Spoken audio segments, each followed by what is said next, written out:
Welcome dear students. आज हम kinds of sentences की चर्चा करेंगे। सेंटेंसेस के कौन कौन से प्रकार हैं। सेंटेंस फॉर्मेशन के आधार पर हम सेंटेंसेस को 5 प्रकार में डिवाइड करते हैं। Assertive sentence, interrogative sentence, imperative sentence, exclamatory sentence और ऑप्टेटिव सेंटेंस। इनके बारे में आपने सुना भी होगा, पर फिर भी एक बार पुनः आपको प्रारंभ से बताता हूँ। इन सेंटेंसेस की पहचान आप कैसे करेंगे? 2 चीजें इसमें आप ध्यान से देखेंगे। एक तो किसी भी सेंटेंस की शुरुआत कैसे होती है और लास्ट में मार्क ऑफ पंक्चुएशन क्या आता है। फुल स्टॉप आता है, मार्क ऑफ इंटरोगेशन आता है, मार्क ऑफ एक्सक्लेमेशन आता है या क्वेश्चन मार्क आता है। ये आपको देखना पड़ेगा। जैसे असर्टिव सेंटेंस है, इनके अंत में फुल स्टॉप आता है। इंटरोगेटिव सेंटेंस के अंत में मार्क ऑफ इंटरोगेशन आता है। इंपेरेटिव में फुल स्टॉप ही आता है। एक्सक्लेमेटरी में ये चिन्ह आता है और ऑप्टेटिव में भी ये चिन्ह आता है। इसमें दोनों होते हैं। ऑप्टेटिव में फुल स्टॉप भी होता है और मार्क ऑफ एक्सक्लेमेशन इसको बोलते हैं।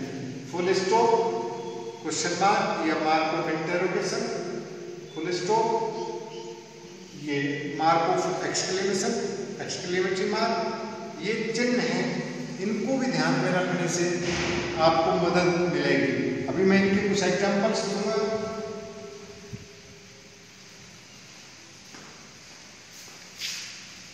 असर्टिव सेंटेंस, असर्टिव सेंटेंस वो होते हैं जो सब्जेक्ट से शुरू होते हैं और 2 नंबर पर वर्ब आती है। ये असर्टिव सेंटेंस है और लास्ट में इनके फुल स्टॉप हो सकता है। सेंटेंस इसके आगे लंबे भी हो सकते हैं। इसमें ऑब्जेक्ट हो सकता है, डबल ऑब्जेक्ट हो सकता है, एडवर्बियल भी लग सकते हैं। इसके बाद में किसी क्रिया के काम के मैनर, प्लेस और टाइम भी बताया जा सकता है।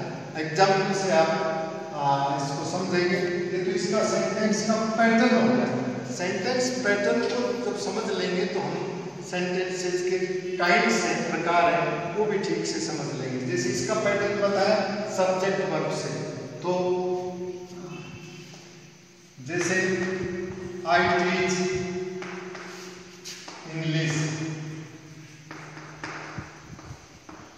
मैं इंग्लिश पढ़ाता हूँ। यहाँ टीच ही होगी सब्जेक्ट, वर्ब और ऑब्जेक्ट। इसमें डबल ऑब्जेक्ट भी हो सकता है और इसके बाद में ये भी हो सकते हैं, आगे और भी हो सकता है। I teach English to class 10, I teach English in Dev public school. ये I teach English in the second period, समय हो गया, स्थान हो गया और उसका मैनर भी हो गया। मैनर, प्लेस और टाइम को बतलाने वाले शब्द जिनको हम एडवर्बियल्स कहते हैं। कहने का मतलब सेंटेंस का विस्तार तो हो सकता है, 2 क्लासेस भी हो सकते हैं, पर मूल चीज ये समझने की कि बाकी सब्जेक्ट से शुरू होता है, 2 नंबर पर वर्ब आती है, फिर ऑब्जेक्ट भी हो सकता है, 2 ऑब्जेक्ट भी हो सकते हैं, एडवर्ब भी हो सकते हैं, लेकिन लास्ट में फुल स्टॉप है। ये तो है असर्टिव सेंटेंस। अब दूसरा है इंटरोगेटिव सेंटेंस। इंटरोगेटिव सेंटेंस एक तो वो होते हैं जो हेल्पिंग वर्ब से शुरू होते हैं और दूसरे डब्ल्यूएच वर्ड से, क्वेश्चन वर्ड से शुरू होते हैं। What, why, when, where, who, which, when, how, इनसे शुरू होते हैं। तो हेल्पिंग वर्ब वाले हो सकते हैं, जैसे कैन यू डांस, ये भी एक इंटरोगेटिव सेंटेंस है। क्या तुम नाच सकती हो, क्या तुम नाच सकते हो। कैन यू डांस डब्ल्यूएच वाला है। व्हाट से, व्हेन से, वेयर से, where are you going, when do you get up in the morning.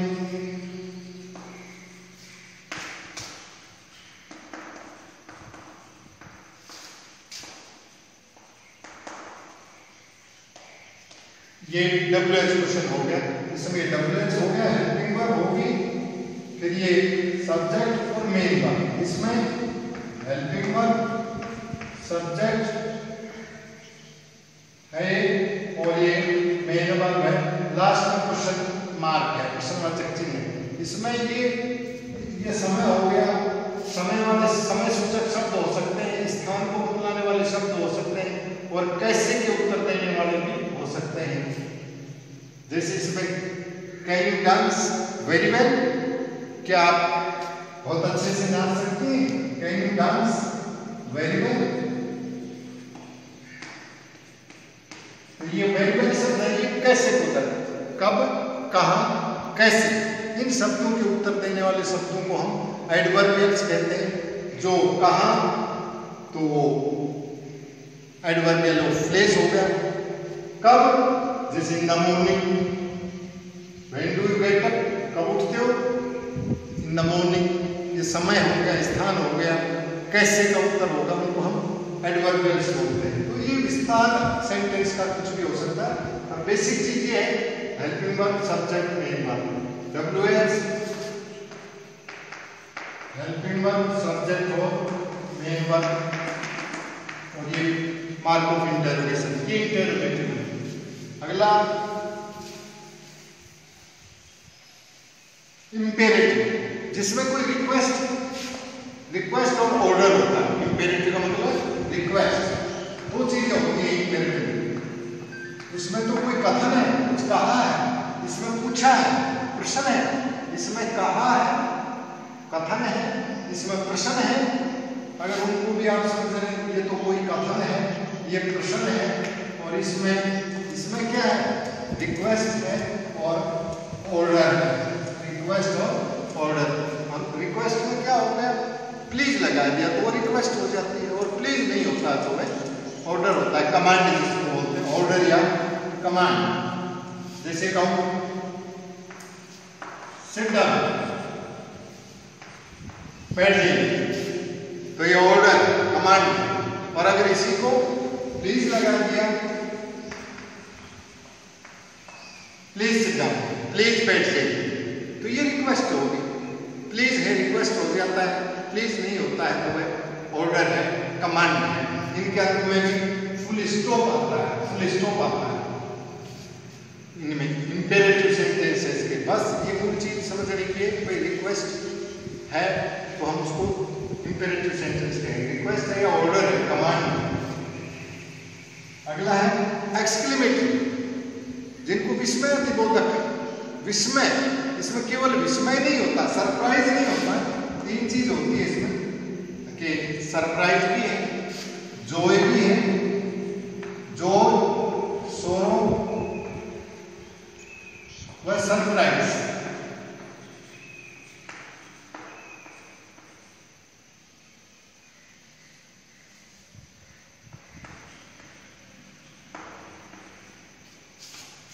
Joy अत्यधिक खुशी का भाव है, कई बार खुशी के मारे उछल पड़ते हैं, और कुछ भाव, कुछ शब्द हमारे मुंह से निकलते हैं, वो खुशी के शब्द होते हैं।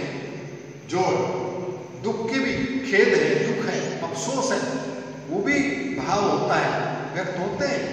और सरप्राइज और आश्चर्य के भाव होते हैं। इसके mark of exclamation, exclamatory sentence में मार्क ऑफ एक्सक्लेमेशन, विस्मयादिबोधक चिन्ह लगता है। तो अलग अलग है, जो के लिए हुर्रे, आहा, ये जोय के लिए, आहा, हुर्रे, ये ब्रेव, शाबाशी के लिए ब्रेव,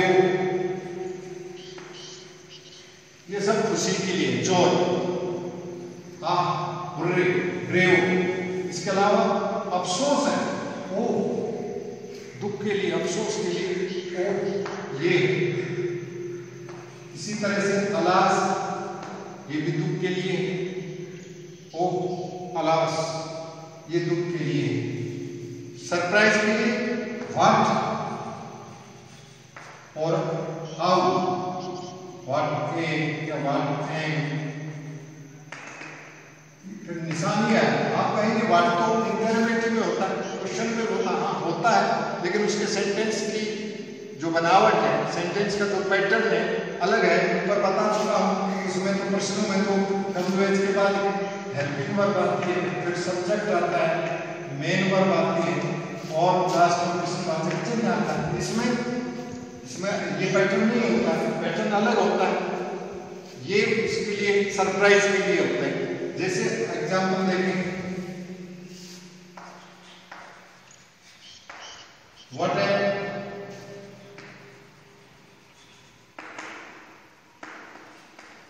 ब्यूटीफुल सीनरी,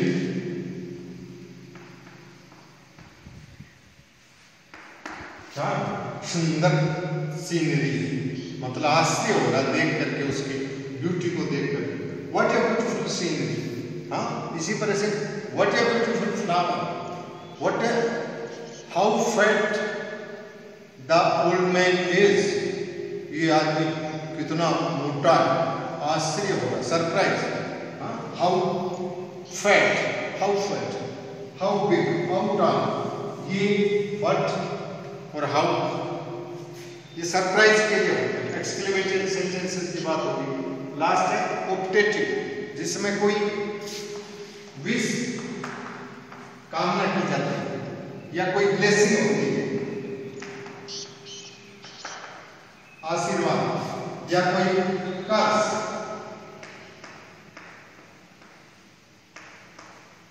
शाप है कोई तो आशीर्वाद है, शाप है कोई मंगल कामना की गई विश। जैसे में से होती है, जो विश होती है वो में से शुरू होते हैं, भगवान तुम्हारा भला करे, ये भी विश की कामना है। मे गॉड ब्लेस यू, आपकी उम्र लंबी हो, मे यू लिव लॉन्ग, भगवान करे तुम पास हो जाओ, तुम अच्छे अंक प्राप्त करो, may you get success, may you get good marks. तो ये विश होती है मे के द्वारा। दूसरा, इनको विश कह लो, ब्लेसिंग कह लो, और इसमें श्राप भी आ सकता है, केवल मंगल कामना ही नहीं, इसमें शाप भी हो सकता है। तो ये ऑप्टेटिव सेंटेंस है। ऑप्टेटिव सेंटेंस के अंत में आपको ये निशान भी मिलेगा। जैसे शुरू में कुछ एग्जाम्पल देखोगे, मोस्टली इसमें मार्क ऑफ जो एक्सक्लेमेशन है वो मिलता है। अब मैं आपको एक्सरसाइज के लिए कुछ सेंटेंस दूंगा, आप पहचान करेंगे उनकी, और अगर हो सके तो उनके सेंटेंस का पैटर्न, जैसे मैंने लिखा ना सब्जेक्ट वर्ब या प्लीज से शुरू, वर्ब से शुरू, उस पैटर्न का भी ध्यान रखेंगे। बस केवल आज के लिए इतना लेते हैं, क्योंकि जब हम टेंसेस को सीखेंगे, हम एक्टिव पैसिव को सीखेंगे, तो ये सारी चीज़ें बहुत महत्वपूर्ण है। जब तक हम सेंटेंसेस को नहीं समझेंगे, चाहे डायरेक्ट इनडायरेक्ट हो, चाहे एक्टिव पैसिव हो, चाहे टेंसेज हो, बड़ा मुश्किल हो जाता है। क्यों? जैसे हम डायरेक्ट को इनडायरेक्ट बदलेंगे तो पहले काम हमें देखना पड़ता है सेंटेंस कौन से प्रकार का, असर्टिव है या इंटरोगेटिव है। असर्टिव होगा तो उसको दैट से जोड़ेंगे, इंटरोगेटिव होगा हेल्पिंग वर्ब वाला तो इफ से जोड़ेंगे। ऐसे ही एक्टिव पैसिव में भी तभी हम सही, कल जैसे कुछ वाक्य दिए थे उस समय जिन्होंने इन चीज़ों को पहचान लिया था वो ठीक उत्तर दे पाए होंगे, और जिनको सेंटेंसेस के प्रकार का ध्यान नहीं है वो ठीक से नहीं कर पाते हैं। इसलिए ये एक बेसिक चीज़ है जो आपको कक्षा 5 से लेकर के और कक्षा 12 तक सभी को जानना चाहिए। तो आज के लिए इतना ही लेते हैं। Thank you.